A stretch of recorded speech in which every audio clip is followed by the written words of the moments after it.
He was born in the 6th century BC and lived for the most part in the north-central coastal region of China. The 6th century BC was arguably the most significant in human evolution since the first caveman inadvertently set fire to his home. Beside witnessing the birth of Confucius, this century also saw the founding of Taoism, the birth of Buddha, and the inception of Greek philosophy. Why these vital intellectual events should have taken place just then, for the most part in civilizations that were in disparate states of development and had no contact with each other, remains a mystery. Some of the solutions put forward, visits from alien spaceships, exceptional activity on the surface of the sun, brain disease, etc., would suggest that our mental development has not progressed much since this era. Confucius was born in 551 BC in the feudal state of Lu, which now forms part of the north-central coastal province of Shantung. He came from a long line of impoverished nobility and is said to have been directly descended from the rulers of the Shang dynasty. This was China's earliest dynasty, which lasted more than 600 years, from the 18th to the 12th century BC.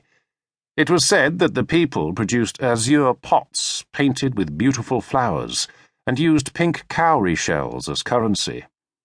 According to legend, its inhabitants were credited with inventing Chinese writing so that they could communicate with their ancestors by means of messages carved on tortoise shells. Naturally, such enchanting nonsense was dismissed by serious historians, until recent archaeological discoveries confirmed the existence and lifestyle of just such a dynasty during the 2nd millennium BC.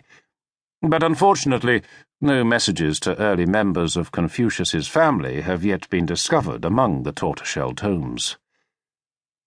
What we do know is that Confucius's father was a minor military official and was 70 at the time of Confucius's birth. When Confucius was 3, his father died, and he was brought up by his mother. Curiously, of the dozen or so figures who founded the world's great philosophies and religions, a large majority were brought up in single-parent families. Late in life, Confucius was to remember, "When I was 15, I was only interested in studying." This was the bedrock of his life, which he would later see as having been divided into distinct stages. When I was 30, I began my life. At 40, I was self-assured.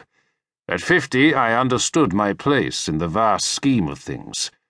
At 60, I learned to give up arguing. And now, at 70, I can do whatever I like without disrupting my life. How much of this is genuine spiritual autobiography, and how much is Confucius's variant on traditional wisdom concerning the ages of man, it's difficult to say. Either way, it contains little of personal particularity, or what the modern reader would consider a life. Apart from Confucius's self-proclaimed love of learning, little is known of his early years. Little, that is, apart from the usual collection of unlikely stories that accumulate around any such transcendent figure. Birds charmed from the trees, an uncle's favourite dog brought back to life, comets, etc. By now, the 600-year-old Chao dynasty, which had brought civilization to China, was beginning to fall apart. This was a feudal period, with vassal city-states switching allegiances and going to war almost at will.